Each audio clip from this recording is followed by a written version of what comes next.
The Texas coast is special to me, and my family has made countless memories there. This spring, it's time for you to do the same in Port Aransas. It's a place where family traditions naturally unfold, and you'll find beauty in the island views while taking time to relax between adventures.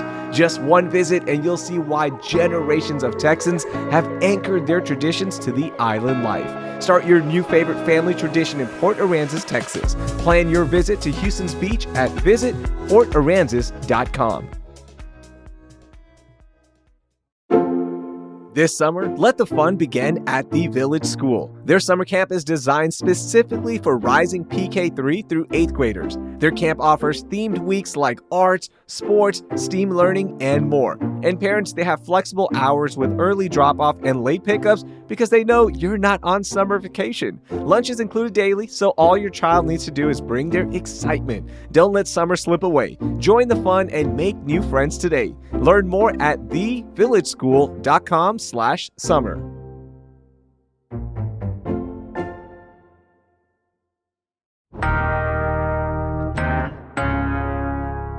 Today on CityCast Houston, there's a lot happening with immigration in H-Town, so I'm bringing on Danya Pérez of the Houston Landing to break it down, plus other news you need to know. It's Tuesday, March 18th. I'm Raheel Ramzanali, and here's what Houston's talking about. Danya, I want to start with a quick sports update because March Madness is starting up this week, and I know everybody's filling out their brackets and everyone's excited. Are you filling out your bracket? Are you ready? I am sad to announce I'm not ready, but I am excited for everybody else who is, and rooting for you all. I mean, Do you usually fill out a bracket?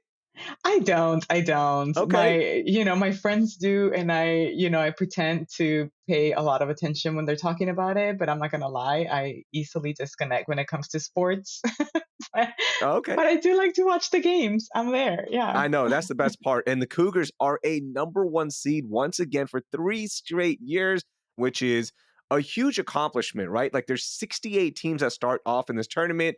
It goes down to 16 by next weekend. This is the year I'm calling it. The University of Houston is going to win it all and get that coveted first championship for men's basketball in the NCAA tournament. They start up, by the way, on Thursday. They're going to be playing a 16 seed. And by the way, the Houston Rockets, they're also battling right now for a second overall seed in the Western Conference in the NBA. That is a huge accomplishment for this young team. And we're going to be at the Rockets game next Tuesday. So please join us on March 25th. We have a pregame mixer, and then we're going to stick around for the game. We also have discounted tickets available right now with the link in our show notes. So please join us there. The entire CityCast Houston team is going to be there. It's a fun time right now in the world of sports for the city of Houston. All right, Danya, let's get to some big stories. There's a lot happening in immigration. Can you kick things off? Because I'm curious. I saw this update in a story you wrote about DACA and what is happening because we want to know what is the latest with Texas under Trump and how some of these policies are impacting us. Yes, so last week, a ruling by the Fifth Court of Appeals went into effect that reopens practically DACA applications for new applicants. This had been on pause for about 4 years now, and of course, there have been many accumulating applications. People could still submit their applications, but they were not being processed. So this brings hope to a lot of potential DACA recipients, and these Mhm. are, for people that don't know, immigrants, undocumented immigrants who were brought to the U.S. as children by their parents, and they have to meet many qualifications in order to submit their application and to be considered for that, right? Yeah. And I just want to pause you there. By the way, DACA is deferred action for childhood arrivals. And I want to ask you, what are those qualifications? Can you give me some of those, please? Yes, of course. So applicants must have entered the US before they were 16 years old. They cannot be of a certain age before they apply, I believe under 31 years of age. Keep in mind, this program has not been updated since it launched in 2012. So a lot of these qualifications are a little bit outdated and a lot of new people qualify. But I mean, they can have, for example, any major criminal history, or no significant misdemeanors either. They have to be showing that they're, contributing to the US society in some way or another. And Yeah. if you keep in mind, a lot of these people, the only home they know is the US. So they've done most of their education here in the US. Danya, this sounds like a great thing, right? Like these are people who are contributing to society. They're excellent community members, right, in the city of Houston. But even though the program is now back open, Texas is still making it hard for recipients to actually get a work permit, right? So why is that? Yes, unfortunately, I mean, and this is still a little bit up in the air, right? There's no definitive answer other than this latest ruling. This could be challenged, and there's a lot of things that are still up in the air as far as like details of Hmm. how and when they would implement some of these changes. So I just want to give that clarification. But yes, because this ruling stems from a lawsuit that was initiated by Texas, obviously many other states joined into this lawsuit, but the court ruled that Texas was the only state that was able to prove any damage to the state, financial damage in this case, what they were claiming. So, because they were the ones who were able to prove some damage, they're saying that any changes that stem from this particular lawsuit would only apply to Texas. In this case, part of this ruling would be that new applicants might not be able to qualify for a work permit. They would qualify Wow. for protection from deportation for them to be able to stay here in the US legally, but they wouldn't have a legal permit to work, which makes it hard for a lot of them who've been waiting for this, of course. So this is really important, have this protection right now to not get deported. Because I also saw another story where HPD now is working with ICE, I guess, because they have access to this new database. And when people get pulled over, their name gets searched and these ICE warrants and hits come up. And now HPD has to call ICE. What is happening with that? Yeah, so a lot of families are calling out our local officials, right? Because they feel like they haven't made a strong enough stand. So, what they had said about Houston Police Department stops before was that they were not necessarily asking for any, your legal status. They were not necessarily participating in any, arrests with ICE or raids and things like that. All the things we've been hearing, all the news. But I mean, families were calling them out because they've been saying that some people got arrested after a traffic stop with Houston Police Department, right? So, Mhm. um, what HPD is saying and what city officials are saying and union officials are saying is that it's not necessarily that they're cooperating at a different level right now, but that they are in their system, they now have access to see ICE warrants, and this is Yeah. access that they didn't have before. So now, when they run somebody's background check, they don't necessarily see the things they were seeing, only the things they were seeing before. Now they have added access to ICE related warrants. And what they are alleging is that part of the protocol is to call whatever agency Mm. comes up in their system. In this case, unfortunately for some of these families, is ICE, of course. Yeah, and we've heard Mayor Whitmire, by the way, talk about like he wants people to feel safe in the city of Houston. He still wants people to be able to call HPD when there are issues. But this seems like a barrier now, right? Especially when stories start getting out that HPD is going to run your name through this database. And if it shows up, they have to call ICE, right? Now, are people of this community going to feel safe to call HPD now? Because Of I course. wouldn't.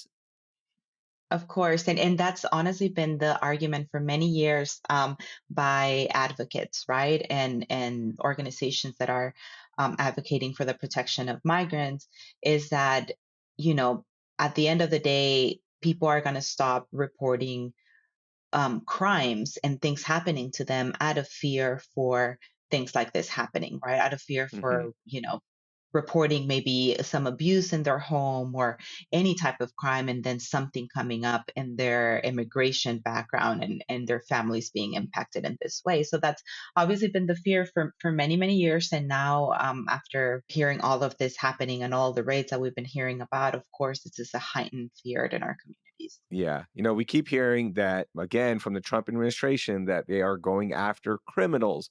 But it seems like we keep getting stories every single day that they're going after productive members of our society, right? Who don't have the legal citizenship right now. And I'm going to say this one more time. I sound like a broken record. Are they making it easier for these people to get that pathway to citizenship, to become legal, right? Are they making it easier? Because it sounds more like they're not.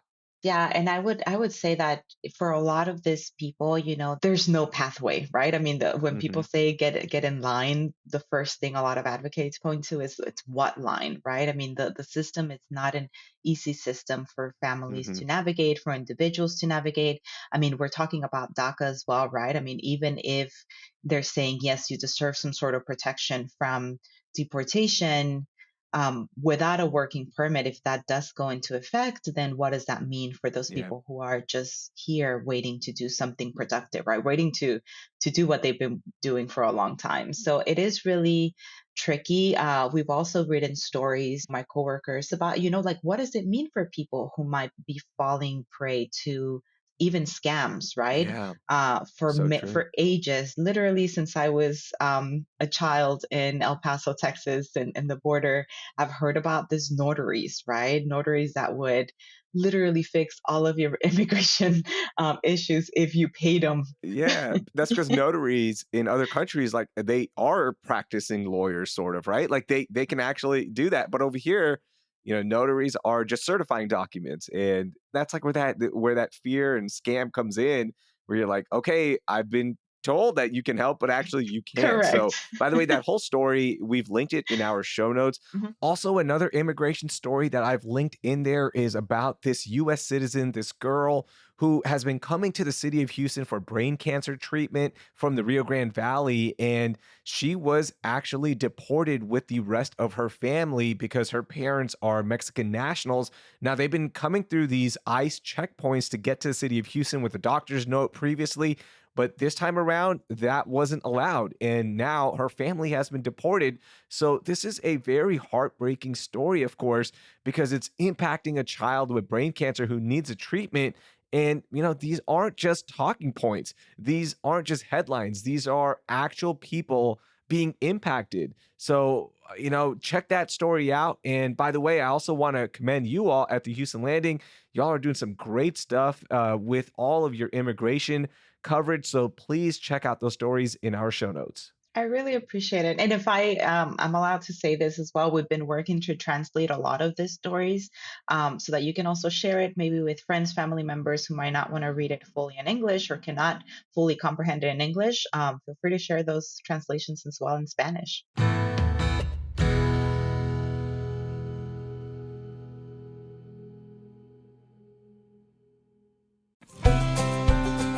Bryan, Texas is the place to be, and with 3 fun festivals over the next 3 months, you have a lot of reasons to visit. Keep the rodeo vibes going with the Big Barn Dance Music Festival from March 27th through the 29th, featuring some of the best songwriters and pickers in country, bluegrass, and Americana. You'll be dancing in your boots all weekend long. Then in April, it's a celebration of the blooming season with Messina Hops Wine and Roses Fest on April 26th. This family-friendly festival celebrates springtime and good wine. And then on May 17th, the Troubadour Festival is bringing the best of country music to life with chart-topping artists and award-winning Texas barbecue, all in one festival.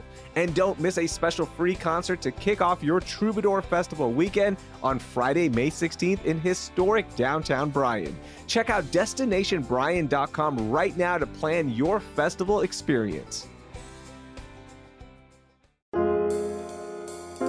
Enjoying art during this perfect Houston spring weather is one of my favorite things to do living here, and you can do the same at the Bayou City Art Festival in downtown Houston, Saturday, March 29th through Sunday, March 30th. The Bayou City Art Festival is going to transform downtown Houston into a lively outdoor gallery and interactive art event as 250 different artists showcase their work.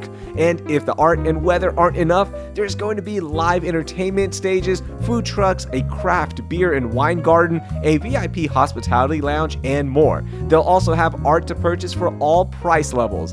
I love taking in all of this creativity while my kids enjoy the interactive art activities, all with the downtown skyline as our backdrop.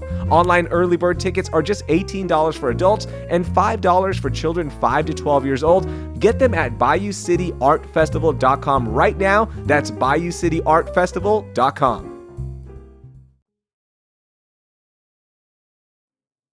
Danya, let's get to lightning round. I have some other stories I want to talk about. And the first one is a pretty big surprise because he just joined us on the CityCast Houston podcast last week. And that is Harris County Attorney Christian Menefee has announced that he is going to be running to fill the seat of Mayor Sylvester Turner. I'm still going to call him Mayor Turner, y'all. But of course, the 18th Congressional District seat that is now open after Mayor Turner passed away, he announced that he is running for it. And, this is a pretty big shock because we've heard the name Amanda Edwards, the former council member who has run for this seat twice. She lost to Mayor Turner and also to the late, great Sheila Jackson Lee. What were your thoughts on this when Christian Menefee announced? I mean, also surprised. I think it came as definitely as a surprise to everybody, especially on a weekend, right? When we're like reading stories about, many things happening and of course the local news hits. But obviously, I can endorse or advocate for anybody running. But I feel like the more people, the more options our community has, the better. So, yeah, I mean, I'm glad to see Yeah. people putting down their name to fill this position as well. Yeah, and he's been busy fighting the Trump administration as Harris County attorney, being part of several lawsuits, fighting executive orders, and he's been a rising star here in the Democratic Party. And this is a big next step for him, going from Harris County attorney to potential congressman. And another surprising move: Erica Lee Carter, the daughter of Sheila Jackson Lee, she finished out her mom's congressional run after her mom passed away. And, there were some thoughts that maybe Erica Lee Carter would be running for the seat, but she is now serving as his campaign chair. So that is a huge, not only person to have on your team, but also serves almost like an endorsement. Yeah, it was like a huge endorsement and a surprise for me as well. Yeah, so we'll keep tabs on that. And again, there has been no date announced still from Governor Abbott on when the special election is going to be, but it looks like it's going to be in May because that is the next scheduled one on the book. So we'll see who else is going to announce here shortly. All right, Danya, let's move from Congress to City Hall because Mayor Whitmire is now offering buyouts for retirement age workers to help with the budget. And I know this kind of sounds like Department of Government efficiency stuff, aka DOGE, but basically Mayor Whitmire, to help with this huge deficit that the city is facing in the upcoming budget, there's about a $330 million shortfall. He is offering retirement age workers a chance at this voluntary buyout. And, that's going to equate to about 10% of the city's workforce or about 2,700 people. What are your thoughts on this? Right, yes, that also was a little bit of a surprise, especially in the heels of what we're seeing at the federal level, I think. Yeah. It is obviously city people expect, our officials to make radical moves when they're facing this type of deficits. But I do think mixed with everything that we're seeing, it must have come to as a shock for a lot of our community members, especially those that might be, impacted by this push, right? Yeah, it was definitely one that I didn't see coming. And of course, there was that big study the city commissioned to find places where they could be more efficient and save money. So I'm sure that played a role in some of these decisions, like the buyout and the hiring freeze that was announced earlier this month, where any open position for the city, they will not be filled, right? So you're reducing the city's workforce by 10%, and then you're not going to fill those jobs that are available right now. Like, is this going to save the city enough to close that deficit? Or are there going to be other moves still? The one move that we've heard a lot about is the new fee. Will there be new fees? Because that's going to be a big one that could help close some of this. So I just wish Mayor Whitmire would be a little bit more open about like how much will this save the city and kind of ease some of those fears. And I know we want to like compare it to Doge, but DOGE is just like looking at numbers and saying, all right, cool, we're just slashing this. This seems like a calculated move that, okay, there are retirement age people who are, at that point where can we offer them a buyout and give them, access to healthcare benefits to help the city in the long term. It seems a little bit more calculated, but yeah, it does remind you of DOGE. Yes, I think it's a timing, right? Timing of Hmm. it all that might have caught a lot of people by surprise. But yeah, I mean the city did promise more details to come in this week's and said that conversations with HR are just starting, with people that are being impacted. So hopefully those details that you're talking about are actually made available for the community so that it Yeah. can ease some of those fears, right? Absolutely. And by the way, the budget discussions will start in May and it will be certified here in the summer. So, things are about to get very interesting in Houston with the budget deficit. So, we'll keep tabs on that one for sure.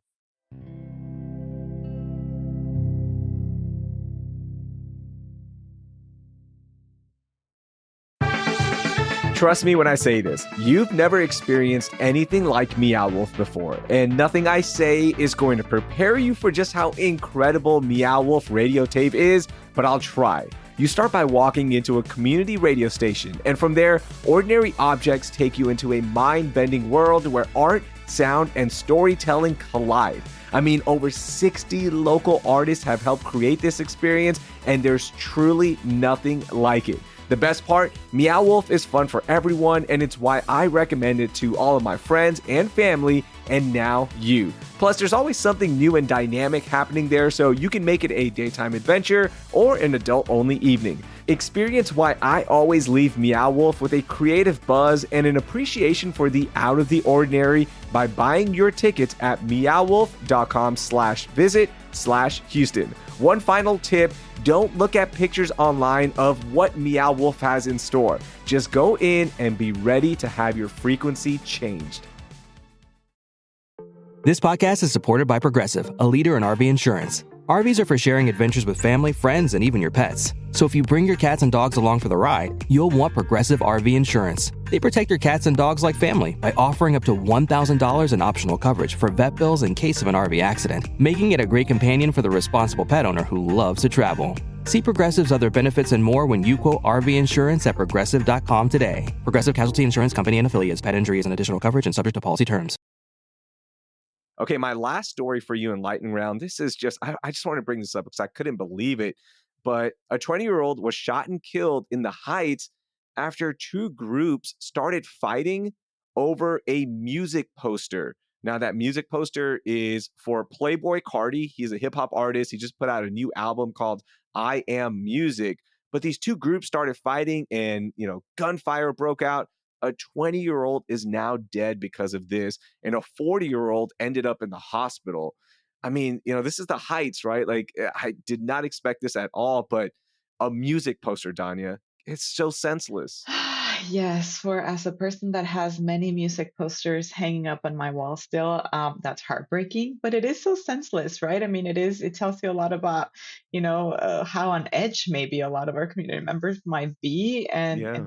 things are hard out there. So I hope people are taking the steps needed to take care of themselves and calm down a little. Yes, Yeah, like, it's heartbreaking. Mhm. yeah, take care of your fellow man. This is just so sad. And I saw this on the Houston subreddit and I just couldn't believe it. Like, over a music poster, right? And I'll be honest with you, I have done this before where, you'll see artists, national artists and local artists put up their music posters to promote a new album. I remember taking Jay-Z's Blueprint 3 poster. Like, I was in Midtown one day and I was like, oh, this is a dope poster. I'm just yanking this. I'm taking this home. I'm being honest. I think we've Yeah. all done it where we see something cool like that and it's just a music poster. But oh man, a fight over a Playboy Cardi poster cost somebody their life. Like, oh, Yeah, it's heartbreaking. and just thinking of what the family must be, how do you make sense of something like Yeah. this and the aftermath? So I hope everybody is, taking this as a note to take care of yourselves mentally and physically, right? All right, Donnie, I want to get to Only in H Town because I love ending our episodes on Tuesday with a story that is so H Town, wacky, funny. Sometimes, we'll have some crazy stuff, but this one is literally the most H Town story ever because only in H Town Can we stop one of the most popular songs in the history of mankind? It is still unbelievable, but Journey's set at the Houston Rodeo was stopped during Don't Stop Believing, one of the most popular songs ever because of an electrical fire on the stage. Like, what, Danya? Come on. I do appreciate ending on levity. We all need Yeah. that right now. But yes, I mean, the amount of people I heard over the weekend who were there and were laughing about, the irony of when the actual set Yeah. ended, and the amount of posts, that I was seeing, just people asking like, did somebody stop believing? I know. In the middle of it. It could have been It any was other song, perfect. but Don't Stop Believing. Come on. Like, Yeah. we had to stop believing. We're the only city that could do that, it seems like. Yes, yes, yes, yes. I did have a friend just yesterday tell me that she just felt like, okay, it was maybe like three, or this was must have been their fourth song, I believe. And Yeah. she was like, at least we ended on a high note, literally. So, Yeah. but it was in a moment, I think, scary for people to not know what was happening and why, everything was shutting down. But I'm glad everything was okay. Can you believe that? Like, props to them for playing their biggest hit right out the gate as their fourth song. That is so early in the set. So I'm here for that. Don't make people wait. And by the way, the rodeo did say that they will refund people who were there in attendance. So good on them for making this work out. I know I saw one of the members of Journey actually say that they wanted to play the concert and reschedule it for Sunday night, but the rodeo couldn't make it work. So I guess the refund is the way to go. I agree. I agree. They drew a huge crowd, so I'm glad they went out on that note, I'm Yeah. guessing. Danya, thank you so much for joining us. And again, all of the stories that we mentioned are linked in our show notes, including Danya's work.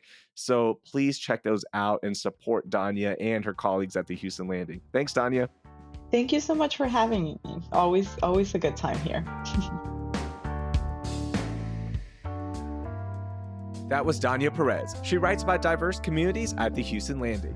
Before we go, please help us grow the show by sharing this episode with 3 friends who aren't familiar with how immigration policies impact us locally.